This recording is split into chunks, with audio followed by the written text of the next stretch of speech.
breathe underwater.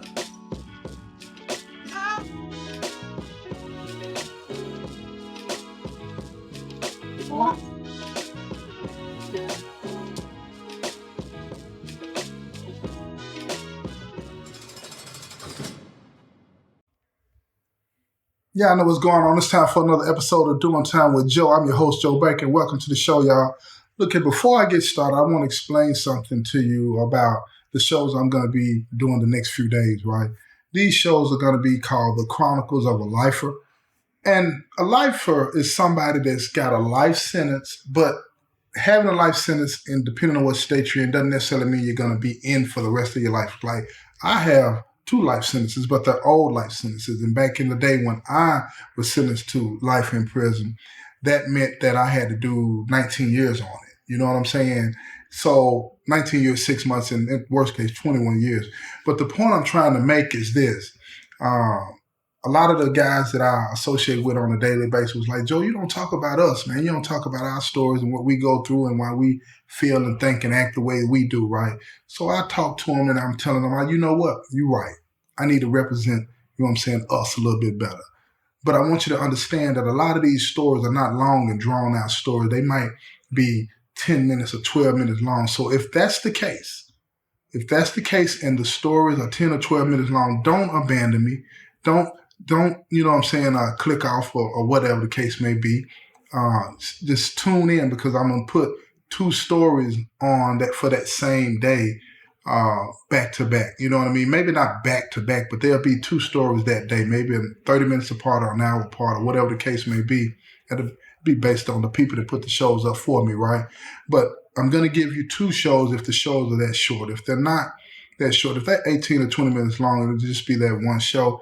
But don't abandon me, y'all. I'm just asking you to stick around. You know, if the shows are short, it's because I haven't, you know, like I say, done a deep dive into the stories, right? Because life is, you know, we don't really go anywhere. You know what I mean? We don't get out and get to go in and out and violate and come back in and out of prison for the most part. Some of us do. But I just wanted to let you know that. And another thing I wanted to let you know, a lifer goes through a lot. Many ups and downs, and that's how, you know, people in prison that got the kind of time that we have end up, like I say, thinking and acting and doing the things that they do. And a lot of people do not understand what that means, right? What that does to you. And that's what this next story is about. That's what this next story is about. The Chronicles of a Lifer. This story is about breakfast with a lifer, right?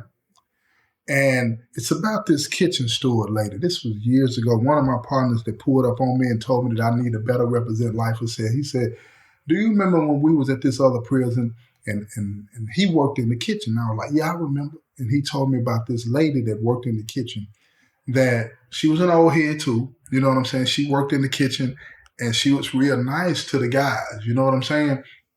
But she had a real soft spot in her heart for people that had big sentences, life sentences, 50 years, 60 years, 102 years. Yeah, I know people that got that, 118 years sentences, right? And never going to get out of prison. And they have come to accept that. Now, this kitchen steward, let me explain to you, the kitchen steward is somebody that works in the kitchen, right? And he or she is responsible for the daily activities in the kitchen. They assign us our jobs and we go about doing our jobs, right? But they run the kitchen, right? They run the kitchen. And this particular kitchen steward, every weekend, every single weekend, she would make sure that the guys that were cool with her, the lifers that were cool with her, she would make sure that they came in a little early on their shift in the morning, right? So that she could serve them eggs, scrambled eggs with cheese, plenty of cheese in them. Y'all know how much I love the cheese. Bacon, if you liked it, you know what I'm saying? It'll be either the real bacon or it'll be the turkey bacon, toast, jelly, orange juice. And that might not sound like a lot to y'all, because you out there every day. You can probably get up and go get you some right now or stop at one of these restaurants and get you some, you know what I mean? And this may not mean a lot. But for a lifer, It means everything. And this is why. When you're in here, the meals are not what your mama used to cook or your grandmama used to cook. That's not what that is. That's not what we get. If we get eggs, it comes out of a bag, right? And it's still real eggs, but the way they fix it, you know what I'm saying, is it don't look like scrambled eggs, and they don't taste like scrambled eggs, and we don't get no cheese in our eggs.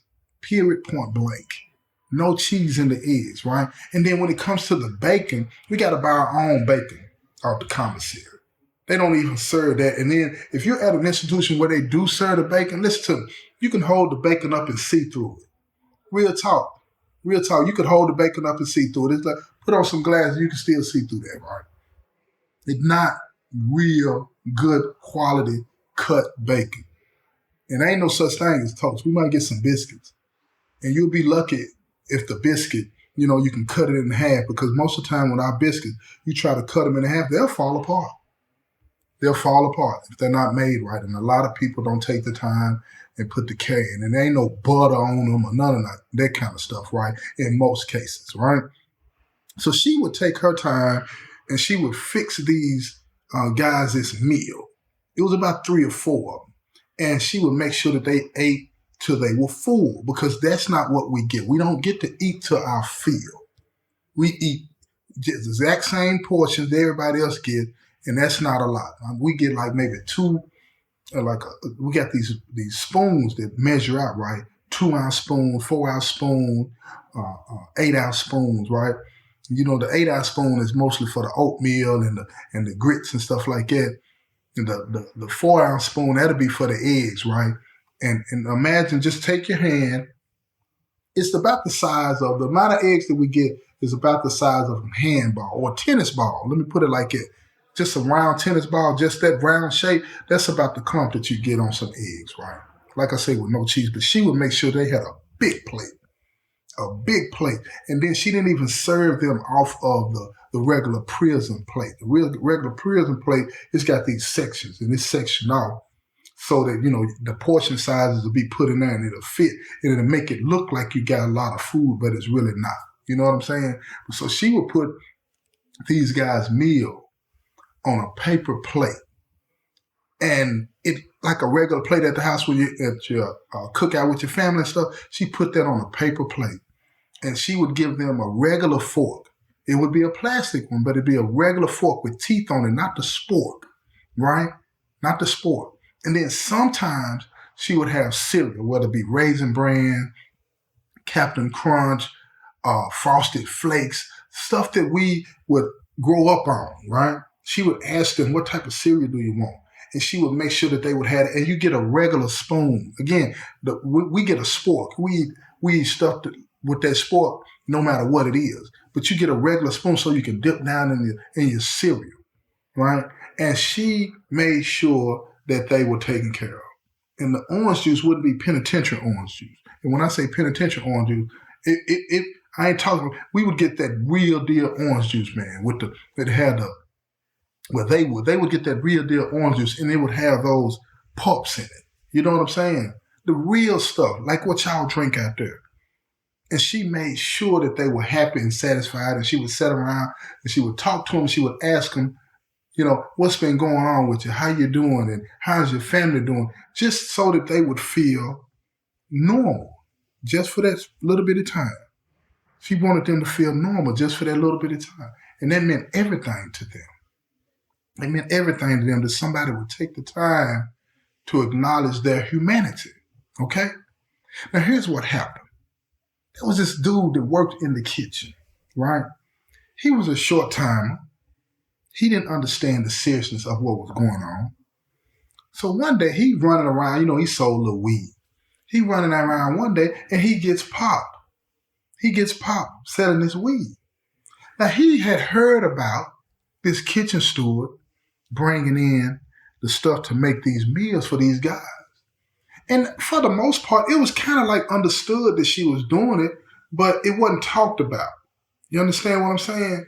They nobody get on her about it and all that because she wasn't trying to do anything. It was enough for them to eat. She'd make it. She'd sit there and eat with them, and that would be the end. It was not something they would take it back to the cells with them or anything like that because they're really not allowed to bring us anything to eat. They don't want them getting that close to us. So this dude, after he gets caught, guess what he did? He tells it.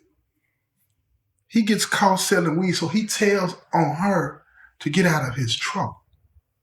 Now, the internal affairs, they bump down on the situation, and they get to asking these lifers, and the lifers like, what are you talking about? I don't know what you're talking about. So they pull, back then, they had cameras, but they didn't have them everywhere, but they had cameras in the dining room. They keep cameras on us, right? But she made sure that they didn't eat this meal in the dining room. She made sure that they ate this meal where the staff eats, right? With no cameras, no nothing. And she made sure that they were comfortable because she's sitting in there with them and she's talking to them. So the internal affairs really didn't have no evidence. And when he asked them what was going on, they said they didn't know what was going on. They don't even know what he's talking about. They did what they were supposed to do in that situation, as far as penitentiary goes, okay? A lot of times, I'm going to tell y'all something real quick. A lot of times, if you're honest about the things that go on in here, it'll get somebody in trouble. And if they would have told the truth about her bringing food in to them, it would have got her in trouble. So they decided to say they don't know what he's talking about. And I say that because I want people to understand that I'm not here saying that people should be lying and all this and that, right? My life is different. But I want you to understand what it means sometimes, to us in here when somebody treats us right. We will protect them even if we have to lie. It's just what it is. And I know a lot of people will say that then you haven't changed. And then what I would say to you is you don't know what it feels like to be treated like an animal then. You don't know what it feels like to be treated like you don't matter. Because once you get a taste of that, somebody treating you like that, you'll do whatever you can to protect that person. But again, let me get back to the story. So this dude, he tells it. IA is all over the case. They trying to bust her. They watching her and all this and that. And she never did this during the week. It was only on the weekend. Only on the weekend. And one day on that weekend, just that Saturday morning. You know what I mean? So the IA is convinced that something's going on, but he can't prove it. So he backs up. Now this guy that told it, he gets out of his trouble for telling it, even though they didn't get what they wanted, but he's still assigned to the kitchen. They don't reassign him yet. They didn't have another job opening for him. But they found out that he was the one that told it. So the guy that ran the kitchen reassigned him to the floor to do floor duty. And once they put him on floor duty, that means that he had to make sure that the floors, even in the dining room, in the back of the kitchen where the meals are prepared, he had to make sure the floor stays clean at all times. And now any trash, he would empty the trash. Any cardboard boxes that were open or anything like that, he would have to make sure that stuff was taken out and put up and put in the trash. And what happened is the guy that ran the kitchen, he knew that his employee was doing this little meal for these lifers. So he went to the lifers and he told them, look, I don't need y'all to do nothing to this man. Don't touch this man. Don't touch this man. I know y'all upset by what he said and did, but don't touch him. Because if you do, it's going to make it worse for her.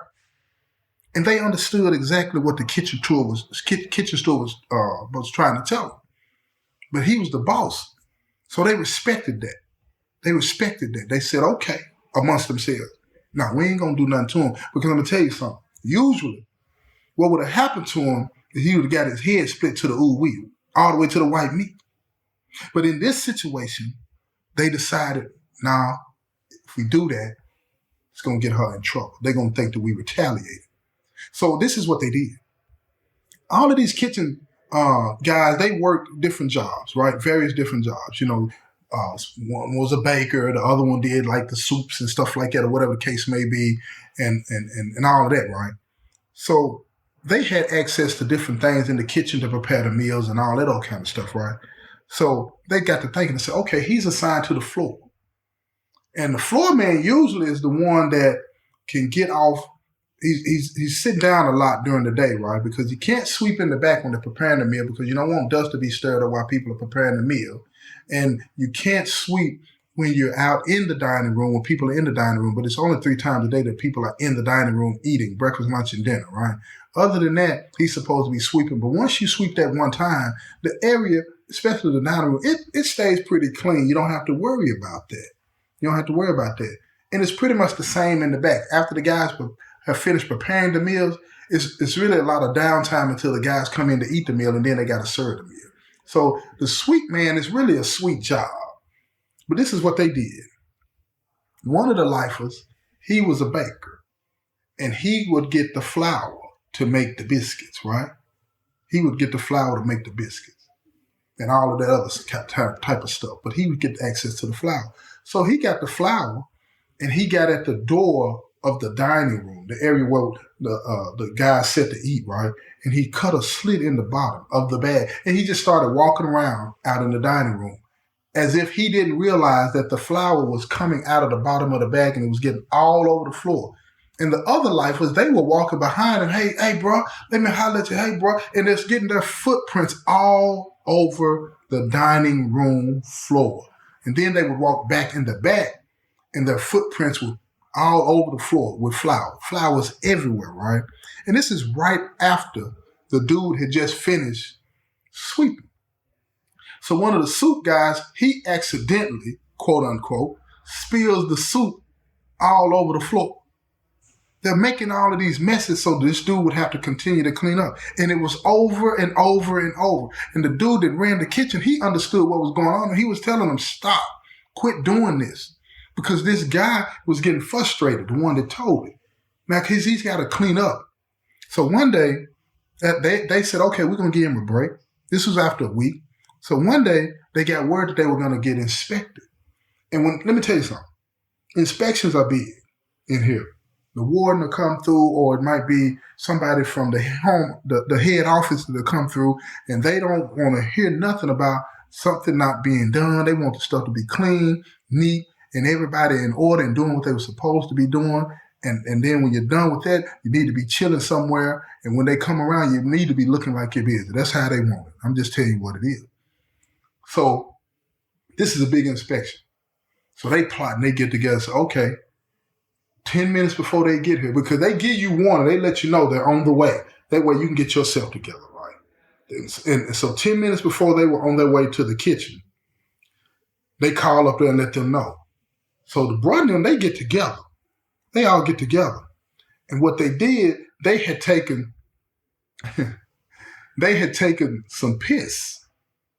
And they had all pissed in this cup, in these different cups. And then they poured it all together. And they had it soaking. They had it sitting somewhere, right? Just waiting for this particular day. In 10 minutes before the inspectors were to come, they went to get it. And they walked out into the dining room, right? They walked out into the dining room. And now they had to be careful because, like I said, there's cameras out there. They walked out into the dining room and they were walking, and they had a cup beside them, right? In their hand, right? They were walking as if, because a lot of times they let us drink coffee and stuff like that. Well, I don't drink coffee, but they were. So they were walking, and one of the other brothers accidentally makes it look like he bumps into him, but he really don't bump into him. He was walking toward him, and he stopped suddenly, and the other one stopped suddenly, but he really just threw the piss all over the floor. All over the floor. And now, this piss is everywhere. And this is a big size cup. This piss is everywhere. But what they did was the slick part. They didn't say nothing to the person that ran the kitchen. They didn't even go tell the guy, the sweeper dude, the one that ended up telling. They didn't even go tell him, look here, man, you need to get out here and get this piss up. Because they wanted the warden, they wanted the people that were coming to inspect to come up there and see this piss on the floor. Now, they knew it was going to get the person that ran the kitchen in trouble, but they'll deal with that. They're not going to fire him for the floor being messy. They'll just get on him and he'll have to get on the inmate. But they knew that it was going to get that inmate in trouble. And then the person, they'd finally get him up out of there. So when the warden them came in, the warden immediately saw it on the floor. Because the floors, especially one in the dining room, it is white. It's white tile. And of course you can see yellow urine that's all over the floor. But see, you got to walk up on it before you smell it. Because it might be orange juice, it might be something like that, right? But when they walked up on it, one of the inspectors from downtown that the warden is under said, "What is this on the floor, warden? What you got going on up here in this kitchen?" So the warden, he livid. His face, he get lit up. You know what I'm saying? And he calls the kitchen steward. He said, "What is this on this floor?" So the head kitchen steward, man, he looks at the floor and he said, "Warden, I'll take care of it." And the warden tell him, "You better take care of it." So the inspectors and the warden, they walked through the rest of the kitchen. The rest of the kitchen was immaculate. And then they walked out, and on their way out, the warden whispered something to the man that runs the kitchen. And the man that runs the kitchen, he nodded his head like, "Yeah, I got it. I'm going to take care of it." So when he came back and the warden was gone, he called that inmate that had told it on the kitchen steward later that brings in the breakfast, right? And he told him, he said, "Get this up. Clean this up right now. I'm writing you up for refusing a direct order because I told you that this floor never, ever better be dirty." See, the warden had told him, "Write him up." So they wrote him up. And he started panicking because he didn't want to go to the hole because he, in addition to selling drugs, he was using them. He couldn't deal with that. He couldn't be in that cage like that. So he started hooping and hollering and complaining and talking about somebody poured this on the floor, this, and that. So these lifers, they just sitting back and they sitting at the table. They're just looking at it. So yeah, you're going to deal with it now. You got anything else you need to tell? Huh? How you going to get out of this one? So he's looking at him and he's mopping, he's cleaning it up. He's cleaning it up off the floor. And that's when he starts to realize, he said, "They got me. They got me." But I wanted to tell you this story because I wanted you to understand that not everything in here ends in violence, right? And not everybody in here wants to hurt somebody that takes care of them, that recognizes their humanity. I'm not saying what she did was right, according to the rules. But what I am saying is it's parts of us. It's parts of us that are still alive. The parts of us that we still got that conscience. We just want to be recognized. We want people to see us and validate us too. And that's what she did with this breakfast. And that's why that was so important to them. And that's why those little things that people say and do to us in here, they matter to us. No, I'm not saying they should be breaking the rules. What I am saying is, see me. This has been another episode of Doing Time with Joe. I'm your host, Joe Baker, and I say peace, y'all. I've been trying to breathe underwater.